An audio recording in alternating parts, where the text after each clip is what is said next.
31 ડિસેમ્બરને પગલે અમદાવાદ ગ્રામ્ય પોલીસે તૈયાર કર્યો એક્શન પ્લાન।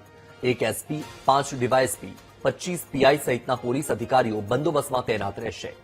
નેશનલ હાઈવે પર નાકાબંધી કરીને અવરજવર કરતા વાહનોનું ચેકિંગ કરાશે। ગ્રામ્ય વિસ્તારમાં આવતા ફાર્મ હાઉસ અને ક્લબ પર નજર રખાશે। બ્રેથ એનાલાઇઝરથી વાહન ચાલકોની તપાસ કરાશે।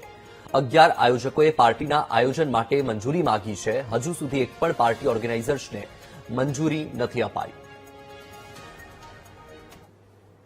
31 ડિસેમ્બર તથા ન્યૂ યર સેલિબ્રેશન અનુલક્ષીને અમદાવાદ ગ્રામ્ય પોલીસ દ્વારા 1 એસપી, 5 ડીવાયએસપી, 30 જેટલા પીઆઈઓ અને 50થી વધારે પીએસઆઈઓ ફિલ્ડ પર ઉતારી તમામ નેશનલ હાઈવે, સ્ટેટ હાઈવે ઉપર સઘન વાહન પેટ્રોલિંગ ચેકિંગ કરવામાં આવી રહ્યું છે। આ ઉપરાંત તમામ પાર્ટી પ્લોટો, ફાર્મ હાઉસ અને હોટલ ધાબા પોઈન્ટ પર ચેક કરવામાં આવી રહ્યા છે।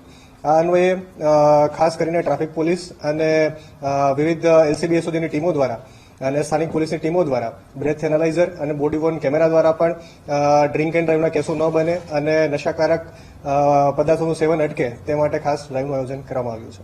31 અન્વયે જે મંજૂરીની વાત છે, હાલની તારીખે જે મંજૂરી છે તે આપવાની બાકી છે। જે પ્રક્રિયા હાલની તારીખે ચાલુ છે અને લગભગ આજ સાંજ સુધીમાં તમામ પ્રક્રિયા પૂર્ણ કરવામાં આવશે। તો આવતીકાલે 31 ડિસેમ્બર છે અને 31 ડિસેમ્બરને લઈને પોલીસે એક્શન પ્લાન તૈયાર કરી દીધો છે। અમદાવાદ ગ્રામ્ય હોય કે અમદાવાદ શહેર, તમામ જગ્યાએ પોલીસે ચુસ્ત બંદોબસ્ત ગોઠવી દીધો છે અને તપાસ પણ કડક કરવામાં આવી રહી છે।